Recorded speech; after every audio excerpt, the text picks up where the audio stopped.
WWE 2K22 is going to shut down, and I'm going to talk about why this is a dangerous precedent for the series and the franchise, and why it ultimately does matter for players.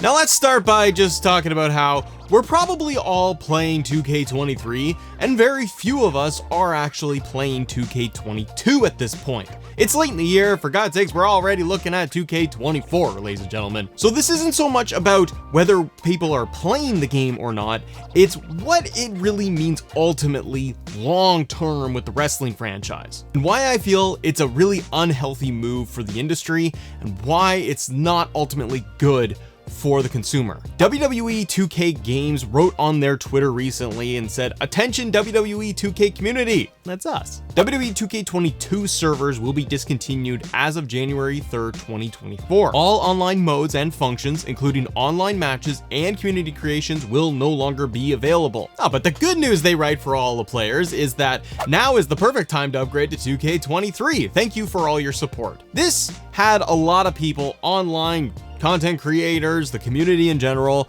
looking at this saying this is a bad move. Now I understand shutting down the servers for an older game, but this is becoming the shortest window of when the WWE 2K game is shutting down its online servers. If we go back a little bit, 2K20 was online with its servers for a little over 30 months, which is substantial, especially for that game. 2K19 was online even longer, with over 40 months of having the server still online. Now that one I think has a little asterisk next to it because 2K20 was such a debacle. So they kept 2K19 alive even longer than it probably should have been. But less than 2 years since its release, 2K22 is going to be shut down, forcing players to migrate to the next game. And again, for a lot of people online, it's irrelevant to them because they already got 23, they're looking forward to 24, it's already in the rear view mirror. But shutting down the servers in such a smaller window and continuously shutting it down in shorter and shorter time frames is dangerous to me because it's setting a precedent for the constant churn of the games and forcing players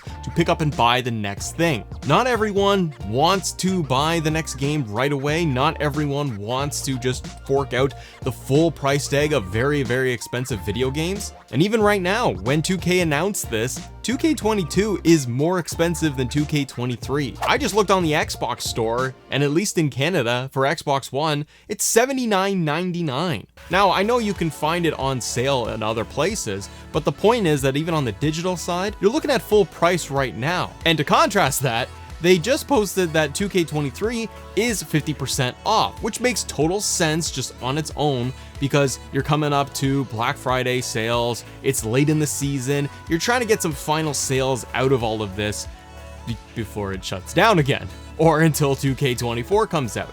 So with 2K even advertising, now is the perfect time to upgrade, get 50% off with 2K23 Standard Edition for the digital version, PS4, PS5, and Steam. And on January, they noted again that on January 3rd, 2024, we will sunset 2K22 servers. So it's that push.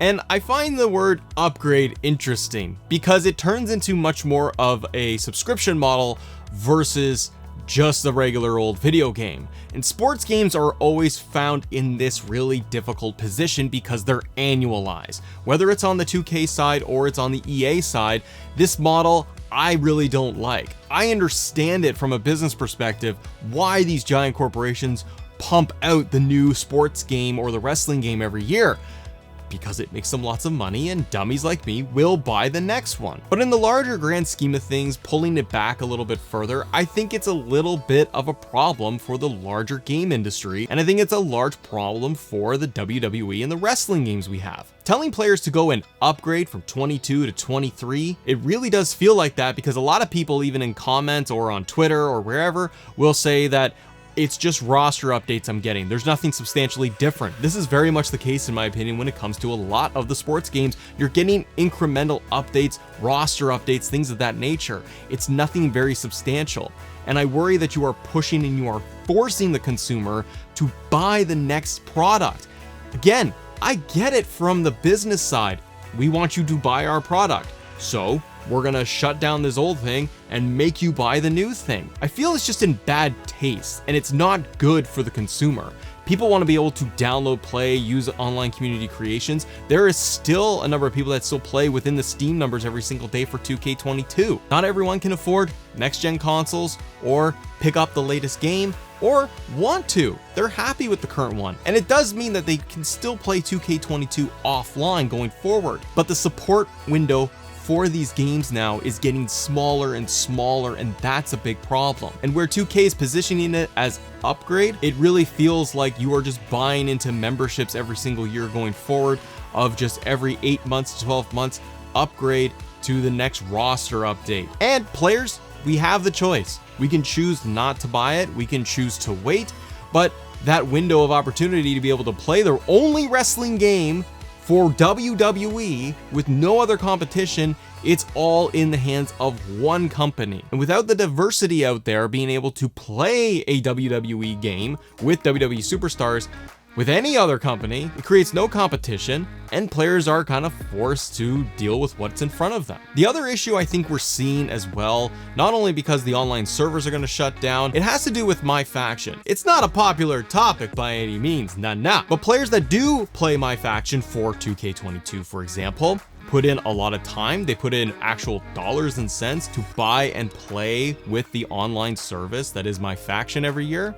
And you're cutting that off and nothing transfers to the next year. That's a problem to me, because the consumer is just putting in all this time and money, and it's a gambling service. It's a slot machine, and then that one's too old, so we're gonna kill that one off, and then we got a brand new slot machine for you to try out, so put your quarters in this one here. Now the consumer has the choice. You can choose to do that, you can choose not to, it's your prerogative. But I just don't like what it says to the consumer. I don't like what it says to the player.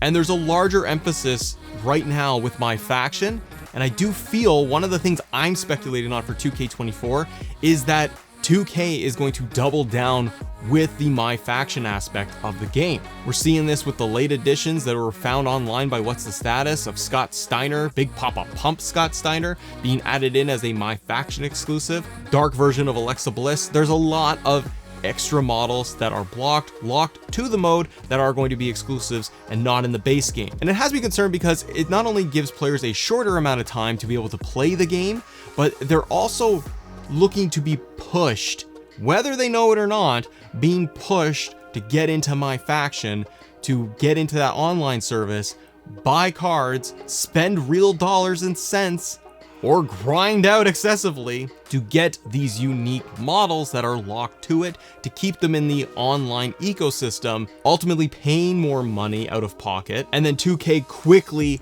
throwing the hammer down and shutting down the service as quick as they possibly can, so that they can get you to go into the next game right away and do it all over again. So I don't think it bothers players that 2K22 is shutting down, because a lot of wrestling fans and those that watch the channel here, I'm sure most of you play 23, you haven't turned 2K22 on, but it's the precedent it sets for the future of the franchise and for the games. And the price gouging is what has me concerned for players of all ages, and young players as well, young kids, getting into these games and getting into online modes where they're getting the exclusives, and if they don't grind things out, they're gonna be using mom and dad's credit card in order to buy things in the game for these digital cosmetics, these digital rewards, and leaving the rest of the players left alone on the island with the base game and having a limited experience. But this is where you come in. Comment below, voice your concerns, let me know what you think of the whole situation entirely. And if you guys want more 2K23-24 news, click right here. We got more stuff to talk about. See ya.